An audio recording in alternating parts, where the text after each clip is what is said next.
మన కుటుంబం అంతా చాలా సాఫీగా వెళ్ళిపోతుందండి. అవునులే గాని ఉదయం నుండి నాకు ఎడమ కన్ను అదురుతుందే.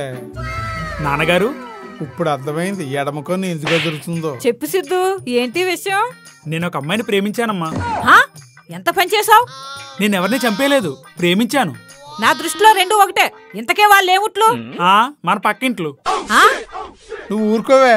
ఇంతకే అమ్మాయికి నువ్వు ఇష్టమేనా? ఎందుకు ఇష్టం కాదు? వాళ్ళ అమ్మా నాన్నల్ని ఎంత ప్రేమగా చూసుకుంటుందో అంతే ప్రేమగా నన్ను కూడా చూసుకుంటానంది. ఆ అమ్మాయి సంవత్సరానికి 2-3 సార్లు వస్తుంది వాళ్ళ అమ్మా నాన్న చూసుకోవడానికి. పైగా నిన్ను వాళ్ళ అమ్మా నాన్నలా చూసుకుంటదట. అది సరే గాని నీకు కడగడం వచ్చా? కడగడం ఏంటి నాన్నగారు? బియ్యం కడగడం, గిన్నెలు కడగడం లాంటివి. అవి నాకెందుకంటే రావడం, నేను మగోడిని. జాబ్ చేసే అమ్మాయిని చేసుకోవాలనుకుంటే మగోడికి ఇవి చాలా అవసరం రా. అదేం నాన్నగారు అలా అంటున్నారు? మరి నీకు జాబ్ ఉందా? నాకు లేకపోవచ్చు, ఆ అమ్మాయికి ఉంది కదండి. పైగా అమ్మాయి నన్ను చేసుకుంటానంటుంది.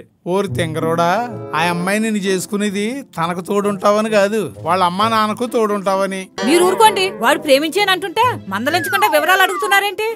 నీలా అడిగితే ఈ పాటికి లేచిపోయి వెళ్ళిపోదురు. మరీ ఇంట్లోంచి పారిపోయేంత ప్రేమ కాదులేండి. ఏదో జాబ్ ఉంది కదా అమ్మాయికి, నేను చేసుకుందాం అనుకున్నాను అంతే.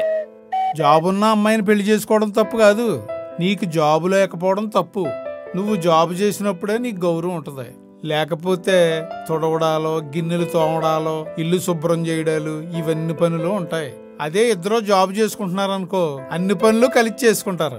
సొసైటీలో కూడా మీ ఆవిడ సంపాదన మీద బతుకుతున్నావనే ముద్ర కూడా పడద్దురా. నిజమే నాన్నగారు, మీరు చెప్పినవన్నీ అక్షర సత్యాలు. అందరి పేరెంట్స్ మీలా ఉంటే నాలాంటి కొడుకులు చాలా బాగుపడతారు.